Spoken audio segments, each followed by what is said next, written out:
ഒന്ന് മാറിക്കേ. എന്റെ ഈശ്വരേ,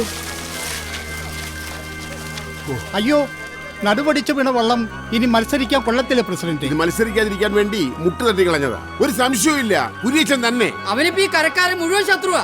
അവനെ വെച്ചേക്കരുത് പ്രസിഡന്റ്. വാടാ. ഏത് നോക്കടാ.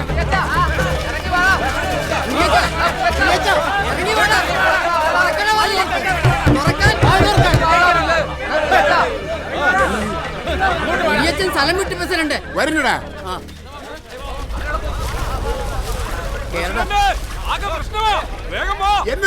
എന്നതാ കാര്യം? സി ബ്ലോക്കിലെ ഗോവന്റെ ഹൗസ് ബോട്ടാരോ കത്തിച്ചിട്ടേക്കുവാ.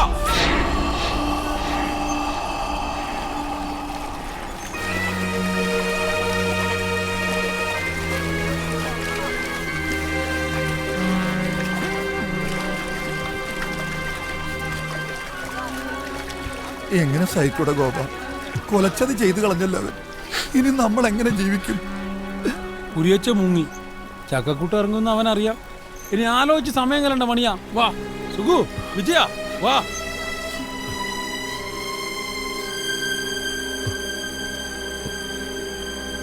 പോലീസിലൊരു പരാതി കൊടുത്താ അവര് വന്ന്. പരാതി കൊടുക്കാൻ നിങ്ങളുടെ ആരുടെ ഉപദേശത്തിന്റെ കാര്യമില്ല. 10-45 ദിവസം നിങ്ങളടക്കം 100 പേര് അധ്വാനിച്ചിട്ട് എന്തായി? കുരിയച്ചൻ ചുണ്ടൻ വെള്ളവും തകർത്ത് കളിയും മുടക്കിയിട്ട് നിങ്ങൾക്കൊന്നും ഒരു ദണ്ണമില്ലല്ലോ. കണ്ടില്ല കേട്ടില്ല എന്ന് പറഞ്ഞു നിൽക്കാൻ നിങ്ങൾക്ക് എളുപ്പമാണ്. പക്ഷെ ഇത്രയും കാലം പട്ടിണിയില്ലാതെ ജീവിച്ചതേ കത്തിക്കെറിഞ്ഞിടക്കുന്ന ഈ ബോട്ട് കൊണ്ടാണെന്നുള്ള കാര്യം മറന്നുപോരുത്. ആർക്കും ഇവരോട് ദേഷ്യം തോന്നണ്ട. ഇവരെ കല്യാണം കഴിപ്പിച്ചതും ഇനി ഒരിക്കലും തല്ലുണ്ടാക്കാനും തെമ്മാടിത്തരം കാണിക്കാനും പോകത്തില്ലെന്ന് ഭാര്യമാരെ തൊട്ട് സത്യം ചെയ്യിപ്പിച്ചതും ഇവൻ പറഞ്ഞിട്ടാ. ഇനി നീയായിട്ട് തന്നെ ഇവരെ എല്ലാം പഴയ ജീവിതത്തിലേക്ക് തള്ളിവിടണോ? വേണ്ട, ഒന്നും വേണ്ട. അടാ, എവിടെ പോയി ഒളിച്ചാലും കുരിയച്ചനെ ഞാൻ കണ്ടുപിടിക്കും. എനിക്ക് വേണ്ടി മാത്രമല്ല, നമ്മുടെ നാട്ടുകാർക്ക് വേണ്ടി. അവനെ കണ്ടുപിടിക്കുക എന്നത് അത്ര നിസ്സാര കാര്യമല്ല. അവനീ കരവിട്ടിട്ടുണ്ടാവും. വാ. ഗോപൻ സാർ ഒരു പരാതി എഴുതി തന്നെ. അവന്റെ കാര്യം ഞാൻ ഏറ്റു. പക്ഷേ എന്റെ ഫോണിന്റെ കാര്യം. പരാതി ഒന്നുമില്ല. കുരിയച്ചൻ എവിടെയുള്ളത് കണ്ടുപിടിച്ച് തന്നാൽ മതി. സാറിന്റെ ഫോൺ ഞാൻ അങ്ങ് തരും. ഉറപ്പാ? ആ, ഉറപ്പ്. ഓ ശരി.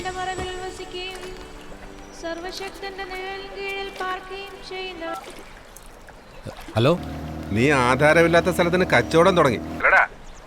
ഏത് സ്ഥലം? നിന്റെ നാടക നടിയില്ലേ രേവമ്മ, അവളെ കാണാൻ ഞാൻ പോവാടാ. അതെ, ഞാൻ ഹലോ ഹലോ. ഇത് ശരിക്കുള്ള ആധാരത്തിന്റെ കോപ്പിയാ സാറേ. മാമച്ചൻ പറഞ്ഞിട്ട് എടുത്തു കൊടുത്തതാ. ജോലി അഭിനയമായതുകൊണ്ട് ഒട്ടും കുറയ്ക്കണ്ട. തകർത്ത് അഭിനയിച്ചോ. പക്ഷെ ഈ പറയുന്ന സർവേ നമ്പറിൽ ഈ വട്ടക്കായലിന്റെ തെക്ക് കിഴക്ക് ഇങ്ങനെ ഒരു ഭൂമി ഇല്ല. കള്ളപ്പട്ടയം വെച്ച് പറ്റിച്ചതാ അല്ലേ? അയ്യോ സാറേ, മനസ്സവാച അറിയാത്ത കാര്യം പറയുന്നു. ഞങ്ങൾക്കാരെയും പറ്റിച്ചും കള്ളം പറഞ്ഞു ശീലമില്ല. ഞാനും എന്റെ ഭർത്താവും കൊല്ലങ്ങളോളം ഉറക്കമൊളച്ച് നാടകം കളിച്ച് ഊതി ഒരുക്കി ഉണ്ടാക്കിയ മണ്ണായത്. ഇവളെവിടെങ്കിലും പോയി രക്ഷപ്പെടത്തേന്ന് കരുതിയാ ഞാൻ. നിങ്ങൾ പറയുന്ന സത്യമാണെങ്കിൽ നിങ്ങളെ ഭർത്താവ് ചതിയിൽപ്പെട്ടതാ. ഇത് സർക്കാരിന്റെ പുറമ്പോക്ക് ഭൂമിയാ. വില്ലേജ് ഓഫീസിൽ കാശ് കൊടുത്ത് ഇല്ലാത്തൊരു സർവേ നമ്പറിൽ ഉണ്ടാക്കിയ കള്ളാധാരായത്. ഇത് വെച്ച് ഈ ഭൂമി വിൽക്കാൻ പറ്റത്തില്ല. കൈവശാവകാശം കിട്ടാനുള്ള അത്രയും കാലം നിങ്ങളിവിടെ താമസിച്ചിട്ടുമില്ല. എപ്പോ വേണമെങ്കിലും സർക്കാരിനെ നിങ്ങൾ ഒഴിപ്പിക്കും.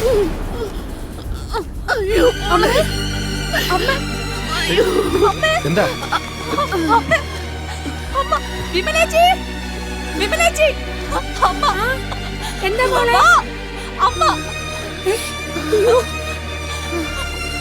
പിടിക്ക്, ഹോസ്പിറ്റലിൽ കൊണ്ടുപോകാം.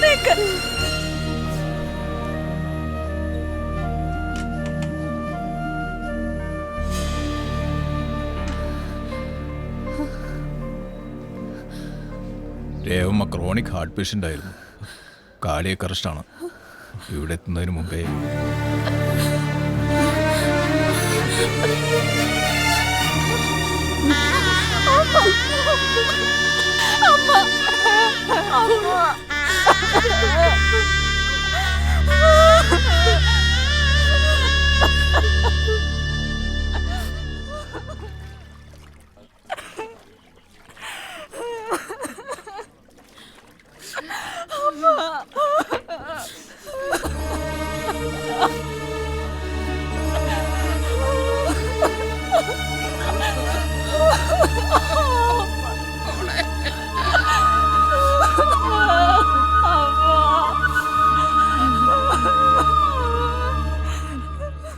കുരിയച്ചൻ്റെ പരിപാടി ഇത് വിൽപ്പിക്കാതിരിക്കാൻ തന്നെയായിരുന്നു.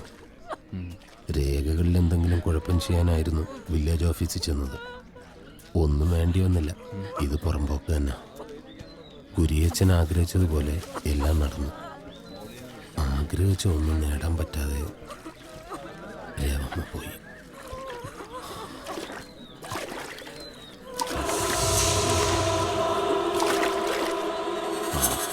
പ്രസിഡന്റ് വിറക് എത്തിയിട്ടുണ്ട്.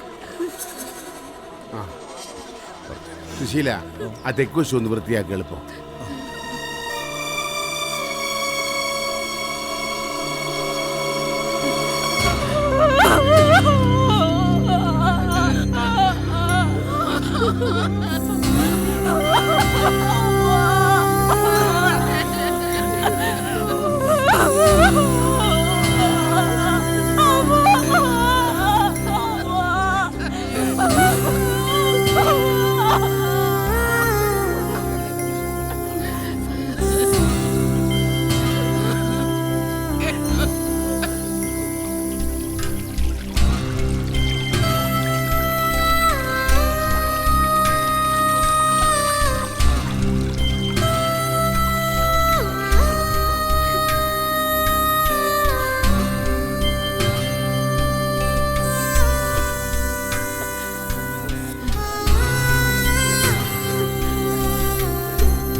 ഹലോ, കുരിയച്ചന്റെ മൊബൈലിൽ ലൊക്കേറ്റ് ചെയ്തു.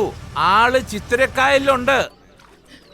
പിന്നെ എന്റെ ഫോൺ. എന്താണ്? കുരിയച്ചന്റെ ബോട്ട് ചിത്രക്കായലിലുണ്ട്.